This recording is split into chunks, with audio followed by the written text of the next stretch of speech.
अध्याय 1 कुरुक्षेत्र के युद्ध स्थल में सैन्य निरीक्षण। धृतराष्ट्र ने कहा, हे संजय, धर्मभूमि कुरुक्षेत्र में युद्ध की इच्छा से एकत्र हुए मेरे तथा पांडु के पुत्रों ने क्या किया? संजय ने कहा, हे राजन, पांडु पुत्रों द्वारा सेना की व्यूह रचना देखकर राजा दुर्योधन अपने गुरु के पास गया और उसने ये शब्द कहे, हे आचार्य, पांडु पुत्रों की विशाल सेना को देखें, जिसे आपके बुद्धिमान शिष्य द्रुपद के पुत्र ने इतने कौशल से व्यवस्थित किया है। इस सेना में भीम तथा अर्जुन के समान युद्ध करने वाले अनेक वीर धनुर्धर हैं, यथा महारथी युयुधान, विराट तथा द्रुपद। इनके साथ ही धृष्टकेतु, चेकितान, काशीराज, पुरुजित, कुंतीभोज तथा शैब्य जैसे महान शक्तिशाली योद्धा भी हैं। पराक्रमी युधामन्यु, अत्यंत शक्तिशाली उत्तमौजा, सुभद्रा का पुत्र तथा द्रौपदी के पुत्र, ये सभी महारथी हैं। किंतु हे ब्राह्मण श्रेष्ठ, आपकी सूचना के लिए मैं अपनी सेना के उन नायकों के विषय में बताना चाहूंगा जो मेरी सेना को संचालित करने में विशेष रूप से निपुण हैं। मेरी सेना में स्वयं आप, भीष्म, कर्ण, कृपाचार्य, अश्वत्थामा, विकर्ण तथा सोमदत्त का पुत्र भूरिश्रवा आदि हैं, जो युद्ध में सदैव विजयी रहे हैं। ऐसे अनेक वीर भी हैं जो मेरे लिए अपना जीवन त्याग करने के लिए उद्यत हैं। वे विविध प्रकार के हथियारों से सुसज्जित हैं और युद्ध विद्या में निपुण हैं। हमारी शक्ति अपरिमेय है और हम सब पितामह द्वारा भली भांति संरक्षित हैं, जबकि पांडवों की शक्ति भीम द्वारा भली भांति संरक्षित होकर भी सीमित है। अतएव सैन्य व्यूह में अपने अपने मोर्चों पर खड़े रहकर आप सभी भीष्म पितामह को पूरी सहायता दें। तब कुरुवंश के वयोवृद्ध परम प्रतापी एवं वृद्ध पितामह ने सिंह गर्जन किसी ध्वनि करने वाले अपने शंख को उच्च स्वर में बजाया, जिससे दुर्योधन को हर्ष हुआ। तत्पश्चात शंख, नगाड़े, बिगुल, तुरही तथा सिंह सहसा एक साथ बज उठे। वह समवेत स्वर अत्यंत कोलाहलपूर्ण था। दूसरी ओर से श्वेत घोड़ों द्वारा खींचे जाने वाले विशाल रथ पर आसीन कृष्ण तथा अर्जुन ने अपने अपने दिव्य शंख बजाए।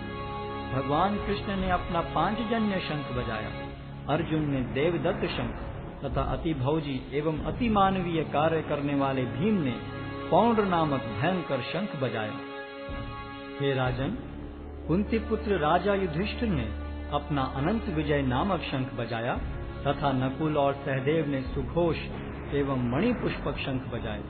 महान धनुर्धर काशीराज, परम योद्धा शिखंडी, धृष्टद्युम्न, विराट, अजय सात्यकी, द्रुपद, द्रौपदी के पुत्र तथा सुभद्रा के महाबाहु पुत्र आदि सबों ने अपने अपने शंख बजाए। इन विभिन्न शंखों की ध्वनि कोलाहल पूर्ण बन गई, जो आकाश तथा पृथ्वी को शब्दायमान करती हुई धृतराष्ट्र के पुत्रों के हृदय को विदीर्ण करने लगी। उस समय हनुमान से अंकित ध्वजा लगे रथ पर आसीन पांडु पुत्र अर्जुन अपना धनुष उठाकर तीर चलाने के लिए उद्यत हुआ। हे राजन, धृतराष्ट्र के पुत्रों को व्यूह में खड़ा देखकर अर्जुन ने श्री कृष्ण से ये वचन कहे। अर्जुन ने कहा, हे अच्युत, कृपा करके मेरा रथ दोनों सेनाओं के बीच ले चलें, जिससे मैं यहाँ उपस्थित युद्ध की अभिलाषा रखने वालों को और शस्त्रों की इस महान परीक्षा में जिनसे मुझे संघर्ष करना है उन्हें देख सकूं। मुझे उन लोगों को देखने दीजिए जो यहाँ पर धृतराष्ट्र के दुर्बुद्धि पुत्र दुर्योधन को प्रसन्न करने की इच्छा से लड़ने के लिए आए हुए हैं।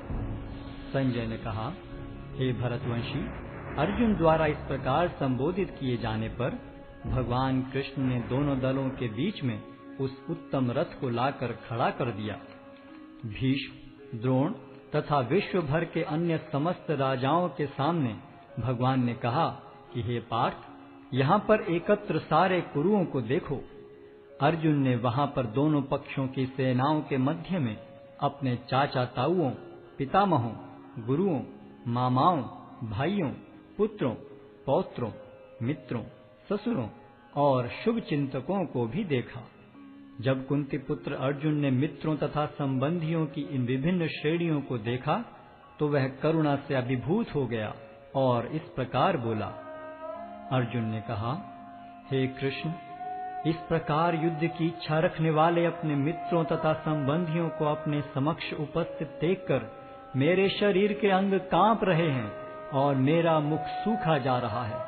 मेरा सारा शरीर कांप रहा है, मेरे रोंगटे खड़े हो रहे हैं, मेरा गांडीव धनुष मेरे हाथ से सरक रहा है और मेरी त्वचा जल रही है। मैं यहाँ अब और अधिक खड़ा रहने में असमर्थ हूँ। मैं अपने को भूल रहा हूँ और मेरा सिर चकरा रहा है। हे कृष्ण, मुझे तो केवल अमंगल के कारण दिख रहे हैं। हे कृष्ण, इस युद्ध में अपने ही स्वजनों का वध करने से न तो मुझे कोई अच्छाई दिखती है और न मैं उससे किसी प्रकार की विजय, राज्य या सुख की इच्छा रखता हूँ। हे गोविंद, हमें राज्य, सुख अथवा इस जीवन से क्या लाभ, क्योंकि जिन सारे लोगों के लिए हम उन्हें चाहते हैं वे ही इस युद्ध भूमि में खड़े हैं। हे मधुसूदन, जब गुरुजन, पितृगण, पुत्रगण, पितामह, मामा, ससुर, पौत्रगण, साले तथा अन्य सारे संबंधी अपना अपना धन एवं प्राण देने के लिए तत्पर हैं और मेरे समक्ष खड़े हैं, तो फिर मैं इन सब को क्यों मारना चाहूंगा, भले ही वे मुझे क्यों न मार डालें। हे जीवों के पालक, मैं इन सबों से लड़ने को तैयार नहीं, भले ही बदले में मुझे तीनों लोग क्यों न मिलते हों। इस पृथ्वी की तो बात ही छोड़ दें।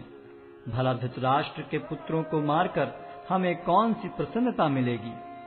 यदि हम ऐसे आतताइयों का वध करते हैं तो हम पर पाप चढ़ेगा। अतः यह उचित नहीं होगा कि हम धृतराष्ट्र के पुत्रों तथा उनके मित्रों का वध करें। हे लक्ष्मीपति कृष्ण, इससे हमें क्या लाभ होगा और अपने ही कुटुंबियों को मारकर हम किस प्रकार सुखी हो सकते हैं। हे जनार्दन, यद्यपि लोक से अभिभूत चित्त वाले ये लोग अपने परिवार को मारने या अपने मित्रों से द्रोह करने में कोई दोष नहीं देखते, किंतु हम लोग जो परिवार के विनष्ट करने में अपराध देख सकते हैं, ऐसे पाप कर्मों में क्यों प्रवृत्त हों। कुल का नाश होने पर सनातन कुल परंपरा नष्ट हो जाती है और इस तरह शेष कुल भी अधर्म में प्रवृत्त हो जाता है। हे कृष्ण, जब कुल में अधर्म प्रमुख हो जाता है तो कुल की स्त्रियां दूषित हो जाती हैं और स्त्रीत्व के पतन से हे वृष्णिवंशी अवांछित संतानें उत्पन्न होती हैं। अवांछित संतानों की वृद्धि से निश्चय ही परिवार के लिए तथा पारिवारिक परंपरा को विनष्ट करने वालों के लिए नारकीय जीवन उत्पन्न होता है। ऐसे पतित कुलों के पुरखे गिर जाते हैं, क्योंकि उन्हें जल तथा पिंडदान देने की क्रियाएं समाप्त हो जाती हैं। जो लोग कुल परंपरा को विनष्ट करते हैं और इस तरह अवांछित संतानों को जन्म देते हैं, उनके दुष्कर्मों से समस्त प्रकार की सामुदायिक योजनाएं तथा पारिवारिक कल्याण कार्य विनष्ट हो जाते हैं। हे प्रजापालक कृष्ण, मैंने गुरु परंपरा से सुना है कि जो लोग कुल धर्म का विनाश करते हैं वे सदैव नरक में वास करते हैं। ओहो, कितने आश्चर्य की बात है कि हम सब जघन्य पाप कर्म करने के लिए उद्यत हो रहे हैं।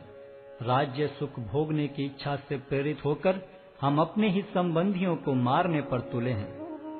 यदि शस्त्रधारी धृतराष्ट्र के पुत्र मुझ निहत्थे तथा रणभूमि में प्रतिरोध न करने वाले को मारें तो यह मेरे लिए श्रेयस्कर होगा। संजय ने कहा, युद्ध भूमि में इस प्रकार कहकर अर्जुन ने अपना धनुष तथा बाण एक ओर रख दिया और शोक संतप्त चित्त से रथ के आसन पर बैठ गया।